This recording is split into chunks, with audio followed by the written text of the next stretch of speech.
अजीम जलाली बाबरकत और कदूस नाम में आप सबों की सलामती हो। यकीनन आप सब खुश होंगे और अगर नहीं भी खुश तो आज खुश होकर जाएंगे, क्योंकि खुदावन का जिंदा कलाम अपने लोगों को तसल्ली देता है, शक्ति देता है और अब्दी इत्मीनान देता है। आमीन। इससे पहले कि हम कलाम की तरफ आगे बढ़े, मैं दो चीजें आपके साथ शेयर करना चाहती हूँ। पहली बात, चर्च का जो टाइम है वो 9:30 बजे है। चर्च का टाइम क्या है?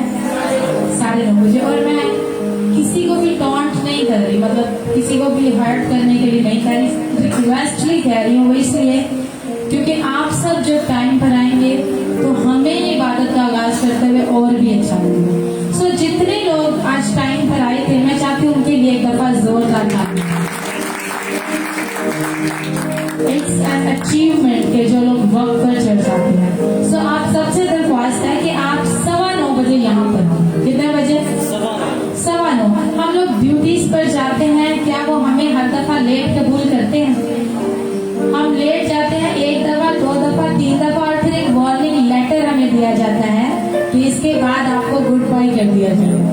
सो जब हम खुदा के हजूर आए तो खुदा जो है वो हमसे मोहब्बत के जरिए से फरमा बरदारी चाहता है।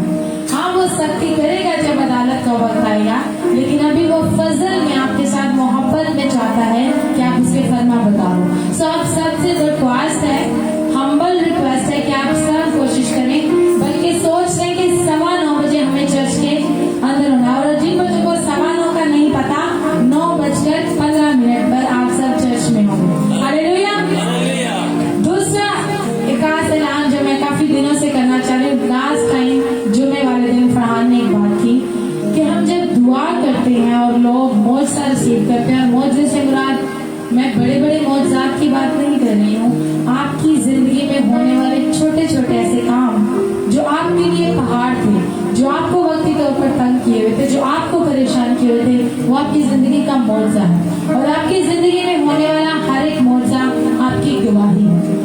आपकी क्या है? गवाही। और हमारी कलीसिया में इस चीज की थोड़ी कमी को महसूस किया जा रहा है कि हम लोग गवाही शेयर करने से हेजिटेट करते हैं, शर्माते हैं और सोचते हैं शायद मुझे अच्छे अल्फाज ना मिले, शायद मेरी उर्दू अच्छी ना हो। लेकिन मैं आपको इससे एक चीज बता दूं, जब आप गवाही देने के लिए आते हैं, खुदा का रूह आपको अल्फाज देता है। सो अगर आपकी जिंदगी में कोई गवाही हो तो आप लोग जरूर शेयर करें। उससे आपको क्या फायदा होगा और आपकी कलीसिया को क्या फायदा होगा? वो रूहानी तौर पर आप दोनों ग्रो करें, ईमान की मजबूती में आप लोग सब ग्रो करें। सो जरूर खुदा का शुक्र है, फरहान साहब की जो प्रेयर्स की रूटीन है वो स्पेशली इसीलिए है कि वो कलीसिया को रूहानी तौर पर, माली तौर पर, जिस्मानी तौर पर मजबूत बना सके। सो अगर आपकी जिंदगी में कुछ भी डिफरेंस आता है, आपको कुछ भी डिफरेंस महसूस होता है, तो उसको अपने तक महदूद ना रखें, उसको अपनी कलीसिया के साथ शेयर करें, ताकि वो आपकी अजीम गवाही बनकर बहुत सी जिंदगियों को तब्दील करने का बाइस बने।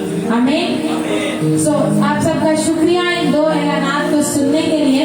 और आज का जो हमारा उन्वान है वो शायद इतना दिलचस्प नहीं है। वसीम भाई, मुझे आपकी हेल्प चाहिए होगी। आज हम बहुत से रेफरेंसेस की हेल्प लेंगे और ऑब्वियसली वसीम भाई वो पढ़ने में मेरी मदद करेंगे। और आज का जो हमारा, ऑब्वियसली हम बपतिस्मों की सीरीज में चल रहे हैं और उन सीरीज में से आज का जो हमारा सरमन है वो है इम्पोर्टेंस ऑफ चर्च मेंबरशिप। किसी कलीसिया का रुकन होने की अहमियत। अगर आप किसी कलीसिया का रुकन है या नहीं है, इससे आपकी जिंदगी में क्या फर्क पड़ता है। सो हम आज बाइबल मुकद्दस में से, स्पेशली नए अहदनामे में से, क्योंकि चर्च का जो किरदार है, चर्च की जो परफॉर्मेंस है, चर्च का जो काम है, वो नए अहदनामे से शुरू होता है। हम नए अहदनामे में चर्च के वजूद को देखते हैं। सो हम बाइबल मुकद्दस में से, नए अहदनामे में से सीखेंगे कि चर्च मेंबरशिप जो है, वो किसी चर्च का मेंबर होना मेरे लिए, आपके लिए किस कदर जरूरी है। सो हमने सीखा कि जो कोई यीशु मसीह पर ईमान लाए और तौबा करे वो बपतिस्मा पाए। यीशु मसीह ने कहा कि जो कोई ईमान लाए उसे क्या दो? बपतिस्मा दो। उसे बाप, बेटे और रूह कुद्दूस के नाम पर क्या दो? बपतिस्मा दो। अब जब कोई शख्स, कोई बहन, कोई बेटी बपतिस्मा लेते हैं तो हमने सीखा वो खुदा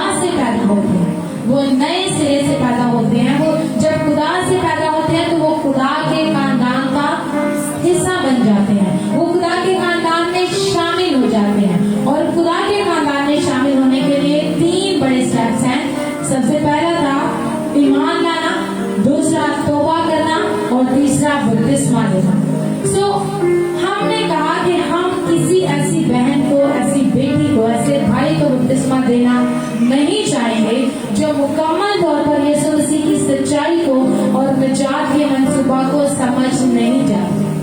हमने ये भी सीखा था कि गुड लाइफ चर्च बच्चों का बपतिस्मा नहीं देते। क्यों नहीं देते? क्योंकि जो बच्चे हैं वो शायद कॉन्शियसली खुदा के कलाम की सच्चाई को इतना समझ नहीं सकते, और निजात का ताल्लुक डायरेक्टली आपकी समझ और आपके ईमान और आपके अमल से है। और ये तीनों चीजें एक समझदार इंसान के अंदर, एक बालग इंसान के अंदर होती हैं। सो ये तीन चीजें जब होती हैं तो तब वो शख्स बपतिस्मा के लिए तैयार हो सकता है, या हम उसे इंकरेज करेंगे कि वो बपतिस्मा ले। क्यों जरूरी है कि कोई समझदार इंसान समझ बूझ कर अकल रखते हुए खुदा के कलाम को कबूल करे तो हम उसको बपतिस्मा दें। याद रखिए, क्योंकि हमारा यीशु मसीह को कबूल करने का निजात के साथ एक डायरेक्ट रिलेशन रखता है, ताल्लुक रखता है। और निजात जो है वो एक ठोस अमल है। निजात क्या है? एक ठोस अमल है। और निजात का काम जो है वो हमारे जज्बात की बुनियाद पर नहीं होता कि कोई शख्स जज्बाती तौर पर महसूस करे कि आज मुझे मसा महसूस हुआ तो मैं बपतिस्मा लेना चाहता हूँ। ऐसा नहीं, क्योंकि हमारे जो जज्बात हैं वो हमारी जिंदगी का कमजोर तरीन पहलू है, और खुदा हमारे कमजोर तरीन पहलू में ठोस तरीन काम नहीं करेगा। क्यों? क्योंकि जब तक खुदा के कलाम की सच्चाइयों का आपका जहन, आपकी अकल, आपकी हिकमत कबूल ना कर ले, और उसको कबूल करने के बाद आपका दिल बड़े ईमान से उसको अपने अंदर पलने ना दे, और उस ईमान के बाद वो जिंदगी, वो कलाम, वो सच्चाई आपके अमल से जाहिर ना हो, तो कोई इंसान नए सिरे से पैदा नहीं होता। सो निजात याफ्ता होने का जो अमल है उसका डायरेक्टली ताल्लुक आपकी समझ बूझ से। आप कहें हाँ मैं इस चीज को समझता हूँ, हाँ मैं इसे कबूल करता हूँ, हाँ ये खुदा के कलाम की सच्चाई मेरी जिंदगी के साथ ताल्लुक रखती है और मुझे सचमुच में निजात की जरूरत है, तब वो शख्स बपतिस्मा लेता है। और हमने कहा कि फिर वो खुदा के खानदान का हिस्सा बन जाता है। और जब कोई खुदा के खानदान का हिस्सा बनता है तो वो खानदान एक कलीसिया को वजूद देता है। वो खानदान एक्चुअली में हकीकत में कलीसिया कहलाती है। सो एक कलीसिया का रुकन होना, एक कलीसिया का मेंबर होना आपके लिए कितना जरूरी है।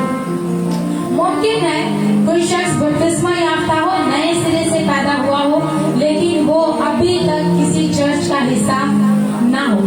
ये भी मुमकिन है कि कोई शख्स किसी चर्च का बड़ा एक्टिव मेंबर हो, बहुत रेगुलर चर्च जाने वाला हो, उस कलीसिया में बहुत काम काज करता हो, लेकिन अभी तक वो नए सिरे से पैदा ना हुआ। सो दोनों हालतों में, दोनों कंडीशंस में हम बाइबल के मुताबिक जिंदगी नहीं गुजारते। क्योंकि अगर हम ईमानदार हैं और हम नए सिरे से पैदा हो चुके हैं तो हमें किसी न किसी कलीसिया का हिस्सा होना जरूर है। और यकीनन पौलुस रसूल फरमाते हैं कि आप रूहों का इम्तियाज करना जानते हो कि मुझे किस खादम की कलीसिया का हिस्सा बनना है। ये हर एक के पास हक है, क्योंकि हम जब अपने बच्चों को स्कूल भेजते हैं तो हम सोचते हैं अच्छे से अच्छा स्कूल होना चाहिए, वहाँ का एनवायरनमेंट अच्छा होना चाहिए, वहाँ के सिस्टम्स अच्छे होने चाहिए। हम कल सिस्टर किरण को विजिट कर रहे थे, वो बता रही थी कि मैंने अपने बेटे को क्राइस्ट चर्च में भेजा और मैंने वहाँ से इसलिए हटा लिया क्योंकि वहाँ पे गर्द बड़ी है, मिट्टी बहुत है, और बच्चों के लिए कोई प्ले लैंड नहीं है, बच्चों के लिए कोई अच्छा एनवायरनमेंट नहीं है। और क्राइस्ट चर्च कैथेड्रल इस वक्त यौनाबाद का बेहतर स्कूल है, लेकिन माँ बाप होते हुए हम चाहते हैं कि हम अपने बच्चों को बेहतर माहौल दें, हमारे बच्चों के पास सीखने के लिए जो जगह हो वो बेहतर हो। तो जब चर्च की बारी आती है तो हमारे यहाँ पर अल्फाज होते हैं, करनी तो इबादत है, हम कहीं भी चले जाएं, हम किसी भी लीडर के सरपरस्ती में इबादत कर लें, इससे कोई फर्क नहीं पड़ता। तो मैं आपको एक बात बता दूं, इससे फर्क पड़ता है। आपका जैसा लीडर होगा वैसी बरकत आपकी जिंदगी में होगी, जैसा लीडर होगा वैसी तासीरें आपकी जिंदगी में होंगी, जैसा लीडर होगा वैसी आदत आप में और आपके बच्चों में आएंगी। सो बड़ा फर्क पड़ता है कि आप किस कलीसिया का हिस्सा हैं। सो हम सीख रहे हैं कि किसी कलीसिया का रुकन होने से क्या अहमियत है, उसकी क्या अहमियत है कि हम किसी कलीसिया का हिस्सा हों। याद रखें, हर ईमानदार का लाजमी है कि वो ईमानदारों की जमात का हिस्सा हो। हर ईमानदार के लिए जरूरी है कि वो क्या हो, ईमानदारों की जमात का अहम हिस्सा हो, वो खास हिस्सा हो ईमानदारों की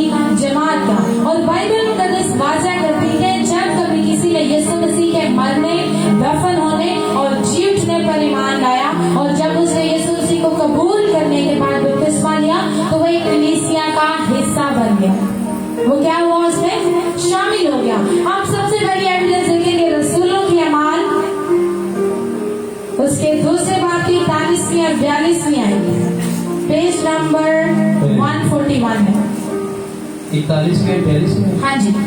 बस जिन लोगों ने उसका कलाम कबूल किया उन्होंने बपतिस्मा लिया और उसी रोज 3000 आदमियों के करीब उनमें मिल गए और ये रसूलों से तालीम पाने और रफाकत रखने और रोटी तोड़ने और दुआ करने में मशगूल रहे। हमने देखा कि जब हमने देखा ईद पेंटिकोस्त के दिन रूह कुदस नाज़िल हुआ तो 3000 लोगों को रूह कुदस मिला। और यहाँ पे लूका नबी बमान की किताब में ये बात वाज़िया करते हैं कि जब उन 3000 लोगों ने यीशु को कबूल किया तो उन्होंने क्या लिया? बपतिस्मा लिया। और बपतिस्मा लेने के बाद वो उनमें मिल गए, वो उनके साथ रहे, उनकी कंपनी में रहे, उनकी कलीसिया का, उनकी जमात का हिस्सा बने। तो हम सोचेंगे कि हमारे पास क्या सबूत है कि वो उस 120 की जमात का हिस्सा बन गए। तो अगली आयत में लूका नबी फरमाते हैं और वो रसूलों से तालीम पाने में और रफाकत रखने में और रोटी तोड़ने में मशगूल रहे, दुआ करने में मशगूल रहे। क्यों मशगूल रहे? क्योंकि वो अब उस जमात का हिस्सा बन चुके थे। यही नहीं, फिलेमोन के नाम पौलुस रसूल का एक खत आप लोगों ने सुना होगा, बड़ा छोटा सा खत है, एक ही बात पर मुश्तमिल है। इसकी कहानी क्या है? फिलेमोन पौलुस रसूल का एक शागिर्द है और वो बड़ा नामी गिरामी मसीही है। कुलसे की कलीसिया का एक बड़ा खास मेंबर फिलेमोन उसका नाम है। उसका एक गुलाम था जिसका नाम ओनेसिमस था और वो ओनेसिमस किसी तरीका से अपने मालिक से भाग गया।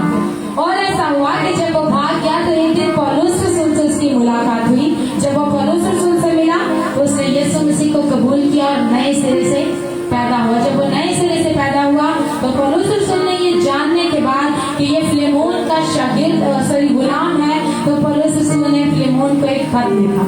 बड़ा खूबसूरत खत है, एक ही बात पर मुश्तमिल है और उसमें पौलुस रसूल फिलेमोन को कहते हैं कि उस्ताद होने के नाते मैं तुम पर हुक्म जता सकता हूँ, लेकिन मैं मोहब्बत में तुमसे इल्तमास करता हूँ कि इस अपने गुलाम को भाई जानकर कबूल करो। क्यों? पौलुस रसूल फरमाते हैं पहले ये तेरे किसी काम का नहीं था, लेकिन चूंकि इसने यीशु को कबूल कर दिया अब ये तेरे भी काम का है और ये मेरे भी काम। जब कोई शख्स यीशु को कबूल कर लेता है तो वो ईमानदारों के लिए बड़े काम का बन जाता है। वो आपके लिए आम शख्स नहीं रहता, वो आपके लिए उस भेड़ का जो एक गला है उसका एक बड़ा अहम हिस्सा बन जाता है। सो पौलुस रसूल फिलेमोन को ये बात जाहिर करते हैं कि इसको एक भाई की तरह, गुलाम की तरह नहीं बल्कि एक भाई की तरह कबूल कर। क्यों कबूल कर? क्योंकि आप ये यीशु मसीह को कबूल कर चुका है। अब ये आम इंसान नहीं रहा, अब ये हमारे साथ शामिल हो गया। तो जो कोई शख्स यीशु मसीह को कबूल करता है वो ईमानदारों की जमात का हिस्सा बन जाता है। सो हमारे जो मुआशरे में चर्च मेंबरशिप का कंसेप्ट है वो एक कार्ड होना चाहिए चर्च की मेंबरशिप के लिए, फिर आपके पास आप निकाह करना आना चाहिए। सारी फॉर्मेलिटी जरूरी है, मैं ये नहीं कह रही गैर जरूरी है, लेकिन उससे भी कहीं ज्यादा चर्च मेंबरशिप का होना आपकी जिंदगी के लिए बड़ा अहम है। अभी हम सीखेंगे कि आप किस तरह चर्च के जब मेंबर होते हैं या कलीसिया का हिस्सा होते हैं तो आप कितने खास होते हैं। सो हम बाइबल मुकद्दस में से सीखेंगे सबसे आज हम 5 बुनियादी चीजें सीखेंगे और बहुत सी चीजें हम कर सकते हैं डिस्कस, लेकिन टाइम को मद्देनजर रखते हम सिर्फ 5 चीजों को डिस्कस करेंगे। और सबसे पहला पॉइंट, बाइबल मुकद्दस इस बात की गवाही देती है, बाइबल मुकद्दस इस बात का सबूत देती है कि जो कलीसिया है वो एक ईमानदार की हतमी अदालत है। मेरे साथ निकालिए मत्ती की इंजील 18वें बाब की 15वीं से 17वीं। ये जो अल्फाज अभी हम पढ़ेंगे ये किसी रसूल ने नहीं बोले, ये किसी नबी ने नहीं बोले, ये किसी शागिर्द ने नहीं बोले, बल्कि मेरे रब के यीशु ने डायरेक्टली बोले। और जहाँ तक मेरा इल्म है पहली बार लफ्ज कलीसिया हमने यीशु के मुंह से यहीं पर सुना और यीशु मसीह ने कलीसिया का तस्वर पेश किया। 18वें बाब की 15वीं से 17वीं आयत। अगर तेरा भाई तेरा गुनाह करे तो तू जा और खिलवत में बातचीत करके उसे समझा, और वो तेरी सुने तो तूने अपने भाई को पा लिया, और अगर ना सुने तो 1-2 आदमियों को अपने साथ ले, ताकि हर एक बात 2-3 गवाहों की जुबान से साबित हो जाए।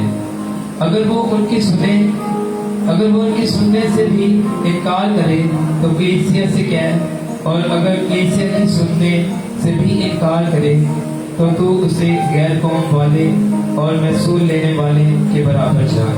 हमें यीशु मसीह एक सिनेरियो दे रहे हैं जिसमें वो कह रहे हैं कि अगर तेरा भाई तेरा गुनाह करे तो तू उससे खलवत में तन्हाई में जा और उसको बता के तूने मेरा ये गुनाह किया है। और अगर वो नहीं मानता, पहली बात अगर वो मान जाता है तो तूने अपने भाई को पा लिया, और अगर वो नहीं मानता तो तू 2-4 लोगों को साथ ले और उसके साथ बातचीत कर और उसे बता कि तेरी ये गलती है, और ताकि वो जो 2-4 लोगों को तेरे गवाह हो कि तूने अपने भाई के साथ सुलह करने की हद तक मकदूर कोशिश की है। उसके बाद यीशु मसीह तीसरी कंडीशन देते हैं, और वो ये है अगर वो 2-4 लोगों में भी नहीं मानता फिर कहाँ जाना है? बुलंद आवाज, कहाँ जाना है? आपने हाई कोर्ट और सुप्रीम कोर्ट नहीं जाना। यीशु मसीह ने आपके लिए सुप्रीम कोर्ट कलीसिया को कहा। आपकी सुप्रीम कोर्ट आपकी कलीसिया है। आपके जो भाई के साथ आपके जो खानदानी मामलात हैं उनको रिजोल्व करने के लिए यीशु मसीह फरमाते हैं कि कलीसिया आपकी हतमी अदालत है। क्यों यीशु मसीह ऐसा चाहते हैं कि कोई ईमानदार अपने भाई के साथ होने वाले इख्तिलाफात को कलीसिया के पास लेकर जाए? तो मैं आपको 4 बड़ी वजूहात दूंगी। सबसे पहले क्योंकि ये ईमानदारों की जमात है। कौन सी जमात है? ईमानदारों की। ये राजबाजों का गिरोह है। इसलिए यीशु मसीह चाहते हैं कि आपके मसले को हल करने के लिए राजबाजों का होना जरूरी है। आप किसी काउंसलर के पास जाएंगे, किसी सेकुलर इंसान के पास जाएंगे जो दुनियावी खदोखाल रखता है तो वो आपको दुनियावी मशवरे देगा। दूसरी बड़ी वजह यीशु मसीह ने इसलिए कहा कि कलीसिया आपकी हतमी अदालत है, क्योंकि कलीसिया में जब आप रहते हैं, कलीसिया का आप हिस्सा होते हैं, तो कलीसिया के जो बुजुर्ग होते हैं, कलीसिया के जो चर्च बोर्ड जिसे आमतौर पर लफ्ज कहा जाता है, वो आपके खानदान से बखूबी वाकिफ होते हैं।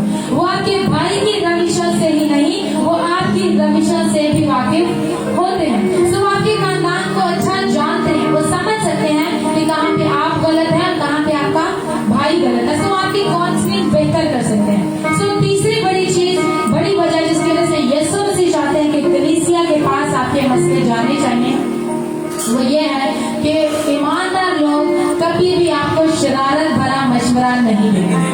आप बहुत से लोगों के पास अपने मसले लेके जाएं, पहले वो बड़े मजे से सारी बात सुनेंगे और उसके बाद कहेंगे हम कुछ नहीं कर सकते। या एक और उनके पास हल होता है, वो आपको आपके भाई, आपकी बीवी, आपके दोस्तों के खिलाफ भड़काएंगे और आपके रिश्तों को मजीद खराब करेंगे। वो आपको ऐसा मशवरा नहीं देंगे जो बाइबल के अकॉर्डिंग होगा।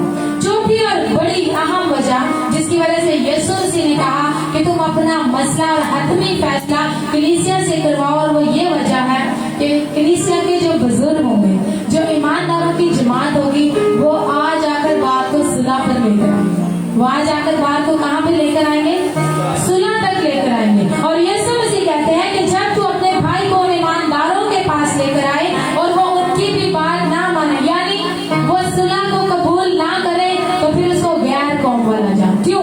क्योंकि उन्होंने खुदा के लोगों की बात का लिहाज नहीं किया। तो जो ईमानदारों की बात का लिहाज नहीं करता वो तेरे लिए गैर कौम वाला है। हमें आप सोचिए, अगर आप किसी कलीसिया का हिस्सा ही नहीं तो आप अपने खानदानी अमूर, खानदानी मामलात को क्या बाइबल मुकद्दस के मुताबिक हल कर सकते हैं?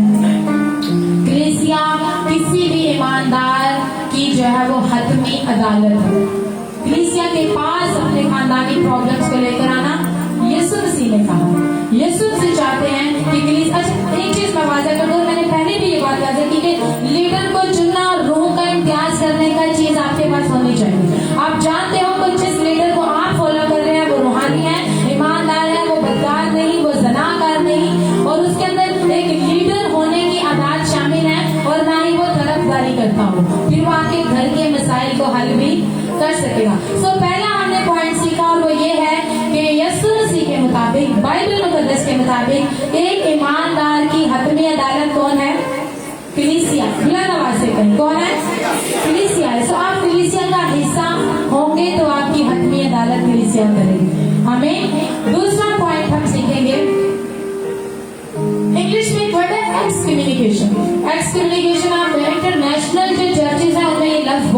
इस्तेमाल किया जाता है, क्योंकि इंटरनेशनल चर्चेज ज्यादा अंग्रेजों के होते हैं, वहाँ पे थोड़ा सा बदकारी का और जनाकारी का लेवल ज्यादा होता है। तो वहाँ पे जब कलीसिया में कोई शख्स जनाकार होता है, बदकार होता है और अपने गुनाह का इकरार नहीं करता, उसे तौबा नहीं करता, तो कलीसिया के बुजुर्ग उसको कलीसिया से बाहर निकाल देते हैं। उसके बारे में पौलुस रसूल एक बात कर रहे हैं, इसको उर्दू में हम कहेंगे खारिजी अमल, खारिज करने का अमल। तो उसके लिए हम हवाला निकालेंगे ग्रंथियों के नाम पौलुस रसूल का खत पहला, उसके 5वें बाब की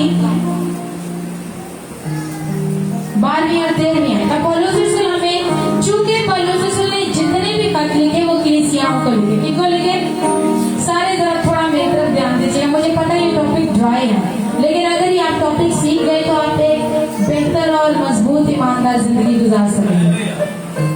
अब पौलुस रसूल ने जितने भी खत लिखे कलीसियाओं को लिखे, सो कलीसियाओं को टीच करने के लिए, कलीसियाओं को सिखाने के लिए पौलुस रसूल ने कलीसिया के नज़्म ज़ब्त उनको सिखाया कि कलीसिया में नज़्म ज़वाबित क्या होने चाहिए, कलीसिया के असूल क्या होने चाहिए। सो दूसरी हम बड़ी बात सीख रहे हैं, वो है खारिजी अमल। पौलुस रसूल अपनी कलीसिया को लिख रहे हैं कि आपकी कलीसिया में जब कोई हरामकार हो, ज़नाकार हो, शराब पीने वाला हो, नशा करने वाला हो, जालिम हो, जुल्म करने वाला हो या गाली बकने वाला हो, तो कलीसिया उसके साथ क्या करे? वसीम भाई पढ़ने मेरा नुमाइंदे दो। क्योंकि मुझे बाहर वालों पर हुक्म करने से क्या वास्ता? क्या ऐसा नहीं है कि तुम तो अंदर वालों पर हुक्म करते हो, मगर बाहर वालों पर खुदा हुक्म करता है? बस कुछ शरीर आदमी को अपने दरमियान से निकाल दो। आमीन। आमीन। पौलुस रसूल बड़ी खूबसूरती से कहते हैं, अगर आप इनसे चंद आयात पीछे जाएं तो वहाँ पे पौलुस रसूल कहते हैं कि मैं तुमसे ये नहीं कहता कि तुम दुनिया के जनाकारों और बदकारों से दूर हो, इस तरह तो आप दुनिया से बिल्कुल कट कर रह जाएंगे। अब पौलुस रसूल 3 कंडीशंस बयान कर रहे हैं। चर्च से बाहर, आपकी कलीसिया में नहीं है कोई शख्स, वो शराब पीता है तो आप उस पर हुक्म नहीं चला सकते। वो आपकी कलीसिया से बाहर है, वो जनाकार है, आप उसको उस तरह से मना नहीं कर सकते। वो आपकी कलीसिया से बाहर है, वो गाली देने वाला है, आप उसे मना नहीं कर सकते। लेकिन पौलुस रसूल कहते हैं मुझे बाहर वालों पर हुक्म करने से क्या वास्ता? मैं कलीसिया के अंदर के लोगों की बात कर रहा हूँ जो भाई कहलाकर बपतिस्मा लेकर कलीसिया का हिस्सा बनकर गाली देता है, शराब पीता है, जुल्म करता है या जनाकार है, तो कलीसिया के बुजुर्ग उसे क्या करें? कलीसिया से उस शरीर को निकाल दें। ये पौलुस रसूल फरमा रहे हैं। पौलुस रसूल फरमाते हैं कि कलीसिया के अंदर रहकर, हमने एक कोटेशन सीखी थी कि चर्च जो चर्च है गुनहगारों के लिए एक महफूज जगह है। चर्च क्या है? गुनहगारों के लिए महफूज जगह है, लेकिन गुनाह के लिए महफूज जगह नहीं है। यहाँ पे गुनहगार आए तो अपने गुनाह बाहर छोड़ कर आए, और ये भी नहीं कि बाहर जाते हुए फिर गुनाह पकड़े घर जाए। मतलब ये कि अपने गुनाहों को छोड़कर खुदा की कलीसिया का हिस्सा बने। क्यों? क्योंकि थोड़ा सा खमीर सारे आटे को खराब कर देता है। पौलुस रसूल इस बात को वाज़ेह करते हैं कि जो शख्स गाली देता है, जो शख्स शराब पीता है, भाई कहलाकर कलीसिया का हिस्सा होते हुए भी नशा करता है, जुल्म करता है, जनाकार है, तो कलीसिया के बुजुर्गों के पास हक है कि उसको कलीसिया से बाहर निकाल दे। वो कलीसिया में रहने का हकदार नहीं है। तो अगर हम किसी कलीसिया का हिस्सा होंगे तो हम अपने किरदार को बेहतर करने की कोशिश करेंगे, क्योंकि हम जानते हैं कि कलीसिया में रहकर हम अपने गुनाहों को कंटिन्यू नहीं रख सकते। हमें अपने गुनाहों को छोड़ना जरूरी है। सो पौलुस रसूल इस बात को वाज़ेह करते हैं कि अगर चर्च से बाहर है तो उस पर हम हुक्म नहीं चला सकते। उनके साथ हम रफाकत रख सकते हैं ताकि कभी खुदा का रूह उनकी जिंदगी में काम करे तो वो तौबा करे। लेकिन वो भाई जो चर्च का हिस्सा बनने के बाद ऐसे काम करता है, बेहतर यह है कि आप उस पर किनारा करें, उसको कलीसिया से निकाल दिया जाए अगर वो अपने गुनाह का इकरार करके उसको छोड़ने के लिए तैयार नहीं होता। और यकीनन ये काम कलीसिया के बुजुर्ग, कलीसिया का जो चर्च बोर्ड है, जो मेन टीम है, ये फैसला वो करेगा। तो हमने पहला सीखा कि कलीसिया का जो रोल है, किसी भी ईमानदार की जिंदगी में कलीसिया उसकी हतमी अदालत है। दूसरा, अगर कलीसिया में कोई ज़नाकार है, कोई गुनहगार है और अपने आप को ईमानदार कहलवाता है, तो पौलुस रसूल फरमाते हैं कि उसको कलीसिया में रहने का हक नहीं है, क्योंकि चर्च जो है वो गुनहगारों के लिए महफूज जगह है, गुलाम के लिए महफूज जगह नहीं है। आमीन। तो हम तीसरी जो बात सीखेंगे,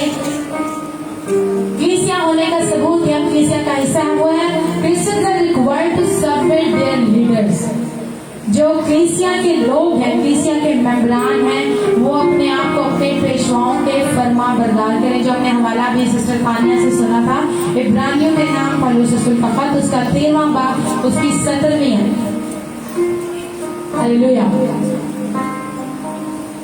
पौलुस रसूल कलीसिया को बता रहे हैं कि आपको अपने लीडर्स के साथ, अपने खादमीन के साथ कैसे रहना है। वसीम भाई, अपने पेशवाओं के फर्मा बरदार और ताबे रहो, क्योंकि वो तुम्हारी रूहों के फायदा के लिए उनकी तरह जागते रहते हैं, जिन्हें हिसाब देना पड़ेगा, ताकि वो खुशी से ये काम करें, ना कि रंज से, क्योंकि इस सूरत में तुम्हें कुछ फायदा नहीं। आमीन। हमें पौलुस रसूल कहते हैं कि अपने पेशवाओं के फर्मा बरदार रहो, उनके ताबे रहो, क्योंकि वो तुम्हारे लिए जागते हैं। किन की तरह? जिनको हिसाब देना है। किन की तरह जागते हैं? जिन लोगों को हिसाब देना है। और पौलुस रसूल बड़ी खूबसूरती से कहते हैं कि वो जब आपके लिए काम करे, वर्किंग करे, तो खुशी से करे, ना कि रंज से। क्योंकि अगर आपके रवैये में फर्मा बरदारी नहीं है अपने लीडर के लिए, आपके रवैये में ताबेदारी नहीं है अपने खादम के लिए, तो आपके लिए उससे कुछ फायदा नहीं होगा। याद रखें, फर्मा बरदारी और ताबेदारी से कहीं ज्यादा आपका अपने खादम के साथ रवैया बड़ा जरूरी है। आपका रवैया क्या है? जब खादमीन आपके घर में आते हैं, आप किस रवैये से उन्हें कबूल करते हैं, आप किस रवैये के साथ उनसे बातचीत करते हैं, ये रवैया आपका, यही एटीट्यूड, आपका यही रवैया उस खादम के साथ आई हुई बरकत को आपके घर में रोकेगा। अदरवाइज वो बरकत उसके साथ वापस। तो पौलुस रसूल कहते हैं कि अपने पेशवाओं के फर्मा बरदार रहो, अपने पेशवाओं के ताबेदार रहो, क्योंकि वो आपके लिए जागते हैं। मैं अभी रात की बात है, बहुत से लोगों को पता, मुझे टीआर डेज बहुत डिस्टर्ब भी करती हैं। रात में जब 2:30 बज चुके थे और मैं मोबाइल की स्कूल के साथ सो रहे थे, मैं मोबाइल की लाइट में अपने सरमन को देख रही थी, तो मुझे ना टिया सो गई और वो उठकर मेरे पास आई और कहती है मैं सोना नहीं चाह रही, भाई चलें और स्विमिंग पूल में पानी भरे और हम नहाएं। और मुझे पता है उसको मैंने कितनी मुश्किल से सुलाया, और जब तक वो सोए मेरे पास जागने की हिम्मत नहीं थी, क्योंकि 3 बज चुके थे। सो मैंने दुआ किया, मैंने बाकी का मैसेज पात्रों के हाथों में है। सो बच्चे हैं, शेड्यूल है, लाइफ स्टाइल है, घरेलू जिंदगियां, उन सब चीजों के बावजूद मैं और फरहान 24/7 आपकी खिदमत के लिए दिया। जब कभी आपको जरूरत पड़े, जब कभी हमारी खिदमत की जरूरत पड़े, हम आपके लिए हाजिर हैं। लेकिन पौलुस रसूल कहते हैं जब वो आपके लिए जागते रहते हैं, दुआ में, रोजे में, कलाम की तैयारी में, तो उन सब बरकत को हासिल आप कैसे करेंगे? जब आप उनके फर्मा बरदार हैं और उनके क्या है? ताबे हैं। अगर आप उनके ताबेदार नहीं, फर्मा बरदार नहीं, तो वो जागते भी रहेंगे तो आपको उससे कुछ फायदा नहीं होगा। और हमारी कलीसिया में कुछ लोग ऐसे हैं जो जरूरत से ज्यादा फरहान को रिगार्ड करते हैं, फरहान साहब की बहुत इज्जत करते हैं, और मैंने उनकी जिंदगियों में तब्दीली देखी है, मैंने उनकी जिंदगियों में फरावानी देखी है।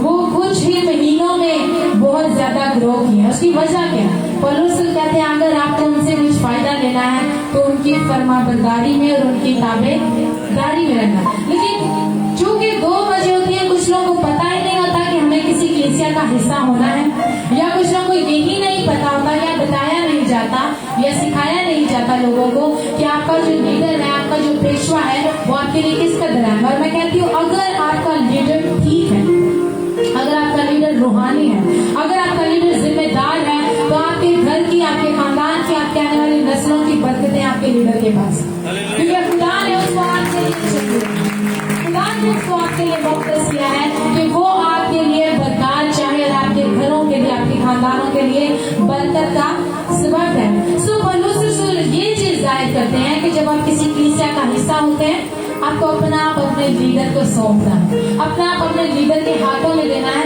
ताकि वो आपको खुदा की मर्जी के मुताबिक शक्ल दे, वो आपको खुदा की मर्जी के मुताबिक काट छांट करे और आपकी तरबियत करे, ताकि आप मसीह के सच्चे पैरोकार बन सके। आमीन। अगर आप एक और हवाला देखें, तस्वीर के नाम पौलुस रसूल का पहला अंकल 5वें बाब की 12वीं और 13वीं है, वहां पे भी पौलुस रसूल इस बात को वाज़ेह करते हैं।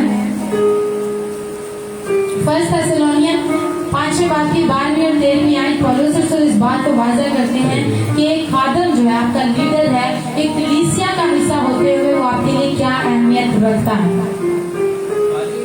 हाँ जी, खुदा के कलाम में लिखा है, और आए भाइयों, हम तुमसे दरख्वास्त करते हैं कि जो तुम में मेहनत करते और खुदावन में तुम्हारी पेशवा हैं और तुमको नसीहत करते हैं, उन्हें मानो और उनके काम के सबब से मोहब्बत के साथ उनकी बड़ी इज्जत करो। आमीन।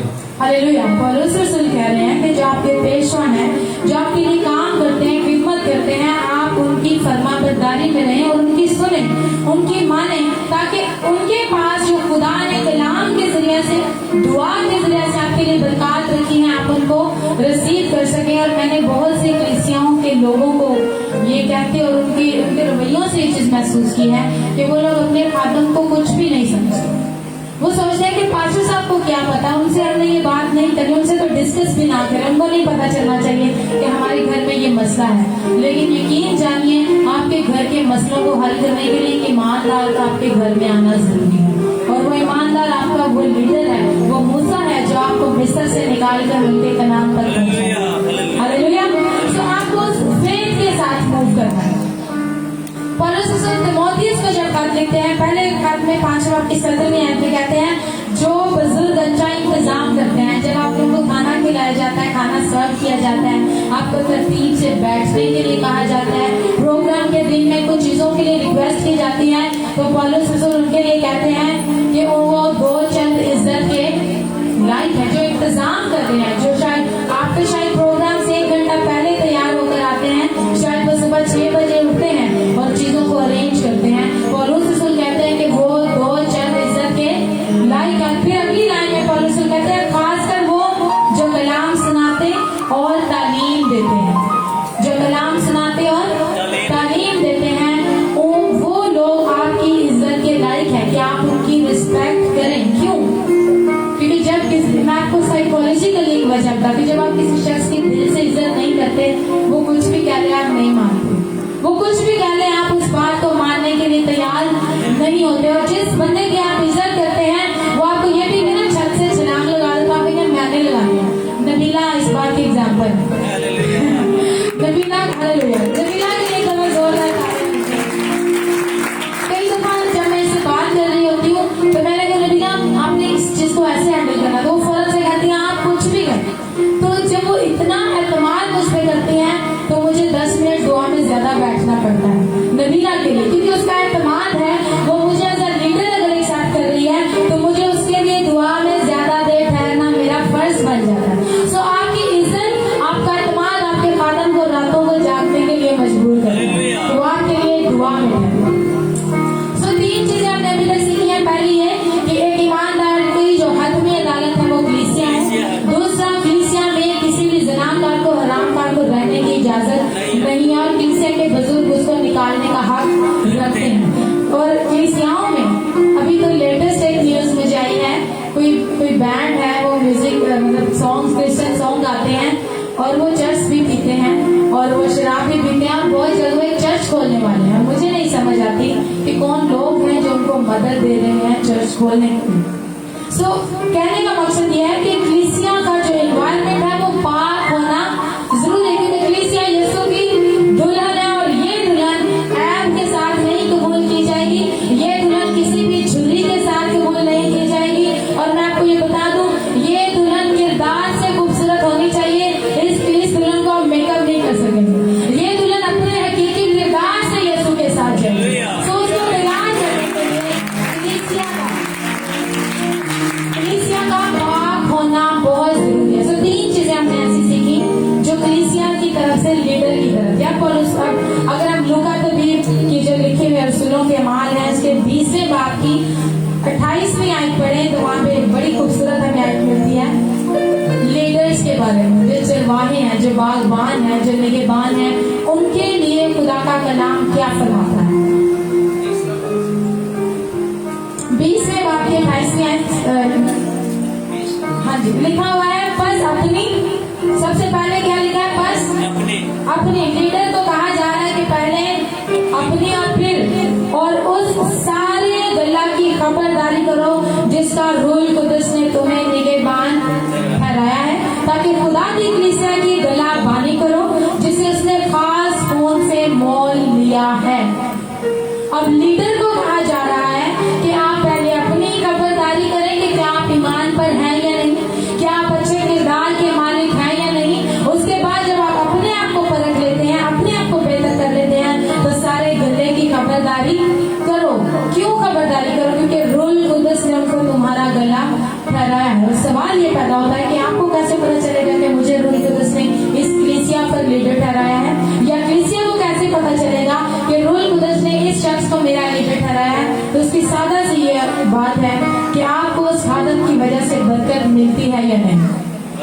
उस खादम के मुंह से निकले हुए अल्फाज आपकी जिंदगी पर असर पैदा करते हैं या नहीं।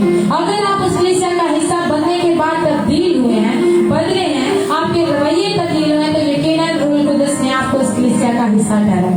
और लूका नबी फरमाते हैं कि उनकी खबरदारी करो, उनका ध्यान रखो, उनकी फिक्र करो, क्योंकि खुदा ने उनको अपने खास लहू से खरीदा है। खुदा ने बड़ी खास कीमत उसकी अदा की है। और जब आपने कोई चीज बहुत बड़ी कीमत से खरीदी होती है तो उसे चोट लगे या उस पर कोई चीज खराश आ जाए या उसको वो खराब हो जाए या उस पर कोई निशान लग जाए, तो आप बेहतर जानते हैं आपके जज्बात क्या होते हैं। सो खुदा ने उसको अपने खास लहू से खरीदा है। सो खुदा नहीं चाहता कि लीडर यहाँ पे खड़ा होकर कलीसिया को कोई गलत तालीम दे या घरों में जाकर बैठकर चुगली करे या ऐप जोई करे और उनकी रूहानी जिंदगी को तबाह करे। बाइबल मुकद्दस किसी भी लीडर को इस बात की इजाजत नहीं देती, और ये तभी होता है जब कोई कलीसिया हो, तब जो निगहबान है उसकी गलाबानी कर सकता है। सो उसकी गलाबानी करने के लिए पतरस रसूल बड़ी खूबसूरत बात करते हैं कि खुदा के गला की निगहबानी करो, और वो कहते हैं कि बल्कि दिली खुशी के साथ। लीडर को क्या कहते हैं? दिली खुशी के साथ उनकी गलाबानी करो। उनको आपकी दुआ की जरूरत है, उनको आपकी कलाम की जरूरत है, उनको आपकी बातों की जरूरत है, तो आपको उनके साथ वक्त गुजारना है ताकि इब्लीस उनको आपसे छीन कर ना ले जाए। पांचवी और आखिरी चीज, और ये बड़ी अहम है इसलिए मैंने इसको लास्ट पे रखा, इसके लिए हम निकालेंगे ग्रंथियों के नाम पौलुस रसूल का पहला पद, उसके 12वें बाब की 12वीं और 13वीं आयत। पौलुस रसूल ने बड़ी खूबसूरती से इस बात को वाज़ेह किया है कि कलीसिया एक्चुअली है क्या। हम इस आखिरी 5 मिनट को और ज्यादा गौर से सुनेंगे। आप ऑलरेडी बड़ा गौर से सुन रहे हैं, हम ज्यादा गौर से सुनेंगे कि इसके अंदर कुछ ज्यादा भेद छुपा है जो अभी हम आज पढ़ेंगे। वसीम भाई पढ़ने में रहनुमाई कीजिए। अच्छा, मैं वसीम भाई से इसलिए भी कह रही हूँ पढ़े कि आप लोग ये ना सोचे आमना बाजी अपने से अपनी थियोलॉजी झाड़ रहे हैं। मैं आप लोग की यकीन दिलाने के लिए कि हम जो कुछ पढ़ रहे हैं, जो असूल पढ़ रहे हैं, जो भी बाइबल मुकद्दस में से है, और वो कुछ भी मेरी तरफ से नहीं। आमीन। सो वसीम भाई इस हवाले को पढ़ने में रहनुमाई करेंगे। ग्रंथियों के नाम पहला पौलुस का खास, चले मैंने निकाला हुआ, मैं पढ़ लेती हूँ। 12वें बाब की 12वीं और 13वीं आयत गौर से सुनेगा। पौलुस रसूल कहते हैं क्योंकि जिस तरह बदन एक है, जिस तरह बुलंद आवाज से, जिस तरह बदन एक है और उसके अज़ाब बहुत से हैं। बदन तो एक है लेकिन उसके अज़ाब बहुत से हैं, और बदन के सब अज़ाब वो बहुत से हैं मगर वहां मिलकर एक ही बदन है। उसी तरह मसीह भी है, क्योंकि हम सब ने ख्वाह यहूदी हो, ख्वाह यूनानी, ख्वाह गुलाम, ख्वाह आजाद, एक ही रूह के वसीला से एक बदन होने के लिए बपतिस्मा लिया और हम सबको एक ही रूह पिलाया गया। पौलुस कहते हैं आपकी बॉडी है, आप सब अपने बदन से वाकिफ हैं। आपके बदन में बहुत से अज़ा हैं। आपकी आंखें हैं, कान है, मुंह है, दिल है, आपके फेफड़े हैं, आपका जिगर है, आपकी किडनीज है, और बहुत से ऐसे अज़ा हैं जिनके बारे में शायद आपको आइडिया भी नहीं, क्योंकि वो बहुत छोटे और डिफरेंट फंक्शन करते हैं। सो आपके जिस्म में जितने अज़ा हैं वो मिलकर एक बदन बनाते हैं। और पौलुस रसूल कहते हैं कि जिस तरह आपके बदन के बहुत से अज़ा मिलकर एक बदन बनाते हैं, वो एक ही फंक्शन के लिए काम करते हैं, इसी तरह कलीसिया में जितने भी लोग हों वो सब मिलकर एक ही मकसद के लिए काम करते हैं। कलीसिया में जितने भी लोग हैं, जितने भी ओहदेदार हो, जितना भी उनका फंक्शन है, वो सब क्या करते हैं? मिलकर काम करते हैं। तो मैं आपको एक चीज बता दूं, आप यहाँ पर आते हैं, आपके जितने भी छोटे छोटे फंक्शन आप जो भी करते हैं, हो सकता है आप चादरें भी चाहते हो सकता है आप डस्टिंग करते हो सकता है आप पानी भर के रखते हो सकता है कोई कैमरा ऑपरेट करता है, कोई मोबाइल ऑपरेट करता है, हो सकता है कोई सिर्फ कोने में बैठकर जोरदार तालियां बजाता हो सकता है जो सिर्फ बुलंद आवाज से गाता हो सकता है जो प्रस्तुति के दौरान जिंदा खुदा की हुजूरी को महसूस करके इस फिजा में मसा बांधता हो, वो खुदा का खादम है। आप सबके सब खुदा के खादम। जिस तरह हमारा हाथ शायद इतना हमें अहम नहीं लगता, लेकिन जब ये नहीं होगा तो हमें इसका एहसास होगा, हमें इसकी कमी महसूस होगी। सो कलीसिया में हम लोग बहुत से लोगों को जानते हैं जो कहते हैं हम चर्च में जाते हैं और पीछे से बैठ कर आ जाते हैं। गुड लाइफ चर्च का मोटिव ये नहीं है। गुड लाइफ चर्च में आप में से हर एक काम करेगा, आप में से हर एक ईमानदार कलीसिया का अहम हिस्सा है, और आप में से हर एक लीडर है। हमें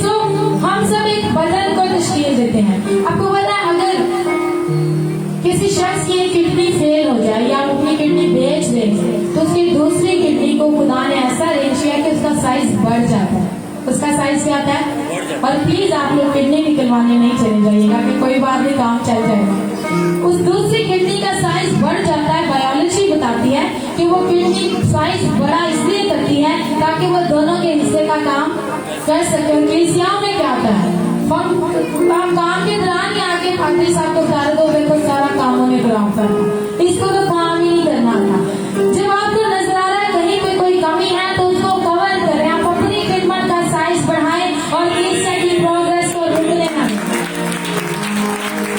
आपको इस बदन का हिस्सा होते हुए आपको अपना फंक्शन करते रहना। आपकी बॉडी में सेल्स बनते हैं, खून काम करता है। जहाँ पे आपकी बॉडी काम करना छोड़ती है, आपका मैदा खराब हो जाए, आपके लिवर में कोई मसला हो जाए, तो आपके दिमाग में एक पिट्यूटरी ग्लैंड है, खुदा ने रखा है जो लीडर है सबका, वो केमिकल्स भेजता है और वहाँ पे मैसेज पहुंच जाता है, भाई साहब आप काम नहीं कर रहे, उठ जाएं और अपना काम शुरू कर दें। तो जब लीडर जान जाए कि मेरी कलीसिया में कोई शख्स एक्टिव नहीं है, उसको काम करने की जरूरत है, तो लीडर को चाहिए कि उस कलीसिया के बंदे को पकड़े पूछे, भाई साहब आप काम क्यों नहीं करते। तब जाकर ये एक बदन की तरह फंक्शन करता है। और मैं हल्की पे ज्यादा बायोलॉजी नहीं झाड़ूंगी, अभी बहुत सी चीजें हैं, लेकिन कहने का मकसद यह है कि अगर पौलुस ने आपको बदन के साथ तशबीह दिया है या कलीसिया को पौलुस ने विस्तारा के तौर पर बदन के लिए इस्तेमाल कर, मैं आपको एक और भेद की बात बताऊं।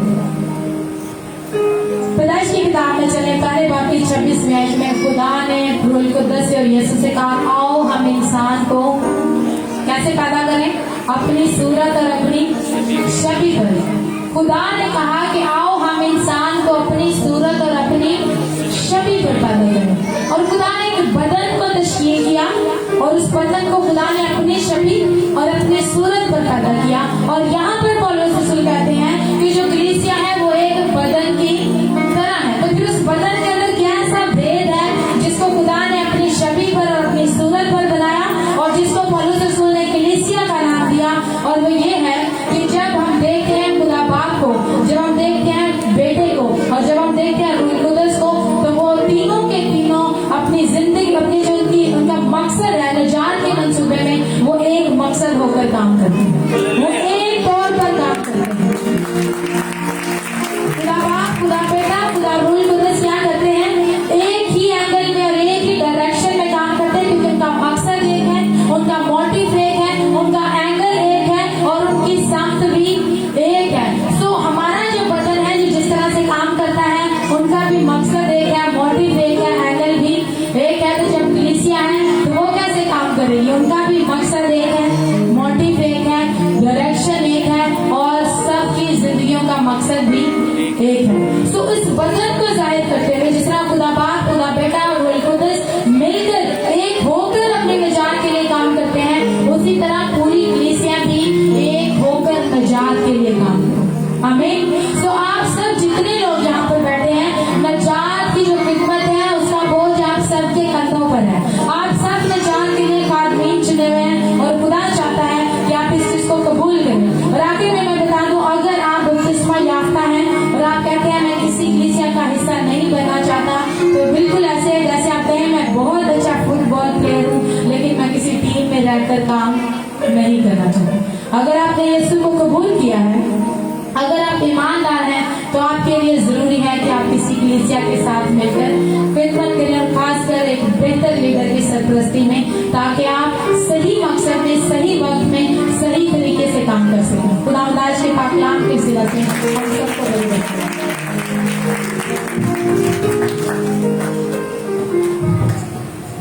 एक दफा भरपूर तालियां देते हैं हमें ऐसे सारे बता किए हैं जो शख्स सच्चाई की तालीम देते हैं और हमें खुदा की तालीमात से आगाह करते हैं। हम अपने सरों को एक दफा झुकाते हैं। हमारे दरमियान नदीम भाई हैं, उनसे दरख्वास्त है वो खुदा के मर्ज़ों पर आएंगे और कलाम की शुक्रगुजारी के लिए दुआ में रहनुमाई करेंगे। सब अपनी आंखों को बंद करेंगे, अपने सरों को झुकाएंगे। Hallelujah, hallelujah, hallelujah. खुदावंद तेरा शुक्र तेरी गाली तूने हमें मौका बख्शा। खुदावंद तुम हमें जिंदों में ज़मीन बदलता हमारी फाक में गाने की हमारे साथ अरे खुदावंद तेरा शुक्र तेरी गाली करते हैं जो लोग तेरी हजूरी में जीते हैं, एक एक को चुन कर तेरे ही नाम को जलाल मिले। पहले खुदावन कोई भी दान खाली ना जाए। खुदावन मेरा ईमान है जो कलाम हमने आज सुना खुदावन, तेरे खुदावन को बंजर जमीनों को जरखेज बना देगा खुदावन। खुदा तेरी बेटी के लिए खुदावन इस तरह तो अपनी बेटी को खुदावन छूना प्रयास करना, इस तरह हम तक खुदावन तेरा जिंदा कलाम पहुँचाती रखे, सर से लेकर पाँव के तलवे तक छूना प्रयास करना, तेरे ही नाम को जलाल मिले। खुदावन खुदा हमारा गाना बजाना तेरे हुजूर पहुँचे। खुदावन तो अल्फा और ओमेगा है, तो अव्वल है, तो आखिर है, तू इब्तिदा है, तू इंतहा है। आसमान तेरा तख्त है, जमीन तेरे पाँव की चौकी, हम तेरे पाँव के खड़े रहते हैं। अजीब मशीन खुदाई कादर अपने के बाप सलामती के सितारे तेरा शुक्र तेरी तकदीस करते हैं। खुदावन मादा वक्त में हमारे साथ रहना, हमारी बात निगरानी करना, मेरी दुआ को सुन कबूल कर। ये सब कुछ मांगते हैं तेरे प्यारे बेटे अपने खुदावन यीशु मसीह के शिदा से। अपने सरों को उठाते हुए कलाम के जलाल में आगे बढ़ेंगे और भाई नाम की रहनुमाई के गीत गाएंगे और इसी दौरान अपने अली नजराने भी कलाम की हजूरी में पेश करेंगे।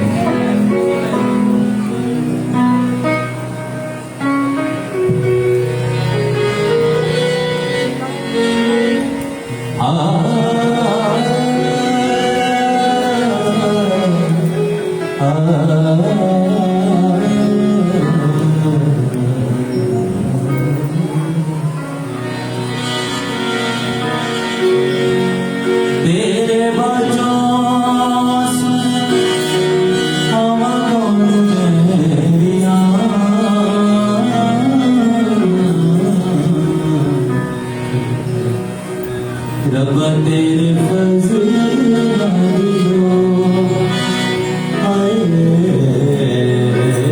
रब्बा तेरे फज़ल हज सुख नहीं हर मेरी आँखों सुन सुख नहीं हर मेरी तेरे बाजों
ये बात सच है कि हमारी जिंदगी में गवाही देना बहुत जरूरी है, क्योंकि जब हम गवाही देते हैं तो उस गवाही से हम अपने खुदा को खुश करते हैं, उस गवाही से हम अपनी रूहानी जिंदगी को ज्यादा मजबूत करते हैं, और उसी गवाही से हम बहुतों से के ईमान में भी मजबूती लाते हैं। तो हमारे दरमियान जावेद भाई हैं जो कि गवाही देना चाहते हैं, उनसे दरख्वास्त है कि वो खुदा के मजबूत पर आए और अपनी जरूर गवाही पेश करें।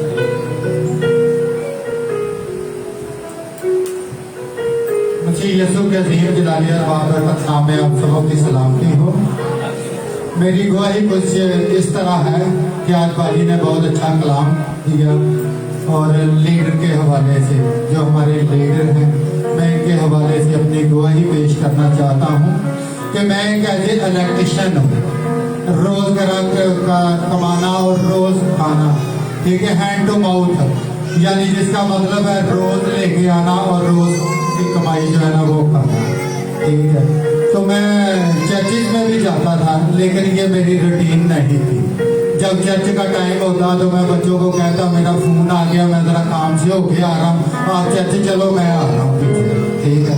तो जब बच्चों ने चर्च से आना तो मैंने आपके कभी सोए होना, कभी टीवी देखते होना, कभी कहीं गए होना, तो इतनी रूटीन मेरी ठीक नहीं थी, ठीक है। मैंने इस चर्च का काम मैंने किया है, इलेक्ट्रिशियन का, और जब ये इमारत तैयार हो रही थी तो मेरी डॉक्टर साहब से बात हुई। मैंने डॉक्टर साहब से कहा कि ये ऊपर बिल्डिंग बन रही है तो इसका काम आप मुझे बिजली का दे दें। उन्होंने कहा ठीक है भाई, अगर आप इलेक्ट्रिशियन है, आप काम करते हैं, बेहतर समझते हैं तो आप काम कर लें। मैंने इसका काम सारा मुकम्मल किया, और जब काम मुकम्मल हो गया तो मैंने चर्च आना छोड़ दिया, अपना काम मुकम्मल करके, और मेरे बच्चे आते थे, मैं इस चर्च का हिस्सा नहीं था, ठीक है। फिर डॉक्टर साहब ने एक दिन मुझे कहा कि भाई आपने ये सारा काम किया, ठीक है, तो आप चर्च क्यों नहीं आते, आप चर्च आया करो, ठीक है। फिर एक दिन ऐसा हुआ कि मैंने चर्च आना शुरू कर दिया, और अपना फरहान ने मेरा पीछा नहीं छोड़ा। ये नहीं कि मैं चर्च नहीं आता था और ये जाते नहीं थे, इन्होंने मेरा पीछा नहीं छोड़ा। ये जब भी घर जाते थे विजिट के लिए तो मुझे कहते थे भाई आप चर्च आएंगे, बड़े प्यार से, बड़ी हलीमी से इन्होंने मेरे साथ बात करने, भाई आप चर्च आएंगे, मैंने कहा जरूर बाजी आएंगे, भाई जरूर आएंगे। लेकिन वो फिर वही बात है कि ना, ठीक है। फिर एक दिन ऐसा हुआ कि मैंने इस दावत को एक्सेप्ट किया इनकी, ठीक है, और काम के हिसाब से भी मैं बस इतना कोई खास कारोबार नहीं था मेरा, ठीक है। मैं आप यकीन मानेंगे 1000 के नोट को कई मरतबा एक महीना गुजर जाता था, और मुझे देखना, मुझे हाथ में पकड़ना नसीब नहीं होता था। बस 200, 400, 500 का काम करना, वो बच्चों के लिए ले आना, खा लेना, बस ठीक है, वो फिर चले जाना। और जब से मैंने इस चर्च को ज्वाइन किया, अब शुक्र है खुदावंद का कि मुझे पता ही नहीं है कि 5-5 हज़ार के नोट, ठीक है, मेरे हालात में इतने सेट हो गए हैं, ठीक है, कि मैं बहुत अपने आप को रूहानी तौर पर भी और माली तौर पर भी मैं अपने आप को बहुत स्ट्रॉन्ग महसूस करता हूँ, ठीक है। और ये सब आमदार फरहान की बातों की वजह से, इनके विजन की वजह से, जो ये मुझे अच्छा गाइड करते थे, ये इनकी वजह से है। इनकी बातों को मैंने अपने दिल में और दिमाग में जगह दी, और खुदावंद ने मुझे इतनी अच्छी लाइफ मेरी बना दी। इस बात से आमीन। थैंक यू सो मच और इस खूबसूरत गवाही के ख्वाहिश को दिखा। अभी वक्त है कि हम अपने सरों को झुकाएं, अपनी आंखों को बंद करें। फरहान भाई से दरख्वास्त है कि वो खुदा के मज़बूत पर आएंगे और आज की सारी इबादत की शुक्रगुजारी के लिए और बरकत के लिए दुआ में रहनुमाई करेंगे। मैं अपनी आंखों को बंद कर इस सर को झुकाएं। अजीब मशीर खुदाए का दोस्त जलाल के बादशाह, लश्करों के खुदा तुझे था जो है, जो आने वाला है, तेरी शफ़क़त अपनी है, तेरा प्यार निराला है, और तेरी वफादारी पुष्ट दर पुष्ट रहती है। तेरी वफादारी के लिए, तेरी मोहब्बत, तेरे प्यार के लिए, तेरे पात्रों के मस्से के लिए खुदावंद मैं तेरा शुक्र करता हूँ, तुझे धन्यवाद करता हूँ, तेरी तारीफ और तमजीद, तेरी सिताइश करता हूँ खुदावंद, जिंदगी की तमाम नेक और बरकतों के लिए माहौल के लिए खुदावन, इस सारे एनवायरनमेंट के लिए खुदावन तेरा शुक्र करता हूँ। तेरा खात्मा होते हुए खुदावन पूरी कलीसिया के लिए खुदावन बरकत की दुआ करता हूँ। ये तेरे जलाल तेरे इरफान में बढ़ते जाए, इनकी जिंदगियों से तेरा पाक रूप खुदावन नजर आए, तेरा बेटा यीशु खुदावन इनकी जिंदगियों से नजर आए और ये अपनी जिंदगियों में खुदावन फलदार साबित हो।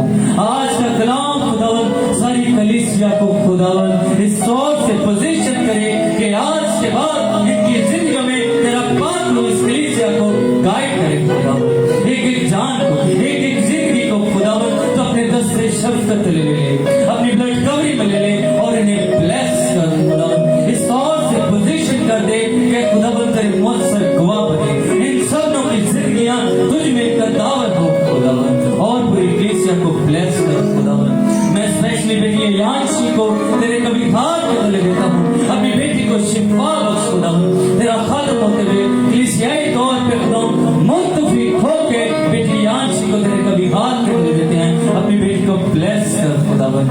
जिन हाथों ने खुदावन तेरी तरफ अपना हाथ बढ़ाया खुदावन, जिन्होंने तेरे दिए हुए में से तुझे वापस लुटाया, उन्हें बहुत सी बरकत से माला माल कर खुदावन। जिन्होंने आज पूरी इबादत में इंतजामात किए खुदावन, उन्हें ब्लेस कर खुदावन। भाई जवेद की गवाही के लिए खुदावन तेरे हुजूर दुआ को है कि तूने अपने बेटे की जिंदगी में गवाही पैदा की खुदावन, इन्हें और जरा सरफराज कर, पूरी कलीसिया को और ज्यादा ब्लेस कर और यूं ही खुदावन तेरे यीशु नाम में ग्रो करते चले जाएं और इनकी बीमारियां, परेशानियां, कमजोरियां इनकी गवाही बन जाए खुदावन और डेली बेसिस पे अपनी जिंदगी में गवाही को रिसीव करें खुदावन। इस ईमान से मांगते हैं, तुझसे पा लिया ये दुआ तेरे बेटे अपने खुदा यीशु मसीह के सिवा मांगते, आमीन।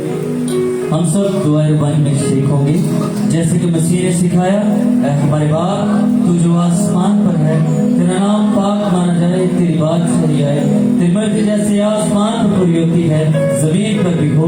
हमारे रोज की रोटी आज हमें दे और जिस तरह हम अपने कर्जदार को माफ करते हैं, तू भी हमारे कर्ज हमें माफ कर, हमें आजमाइश में न ला बल्कि बुराई से बचा। तेरी बादशाही और कुदरत और जलाल हमेशा तेरे हैं, आमीन। अब हमारे खुदावंद यीशु मसीह का फजल, खुदा बाप की मोहब्बत, पाक रूह की रफ़ाक़त और शराकत कुल ईमानदार कलीसिया हाज़िर जमायत के साथ अब से हमेशा तक होती रहे, आमीन। इबादत का वक्त खत्म होता है, एक दूसरे की सलामती चाहें और सलामती से रुखसत हों।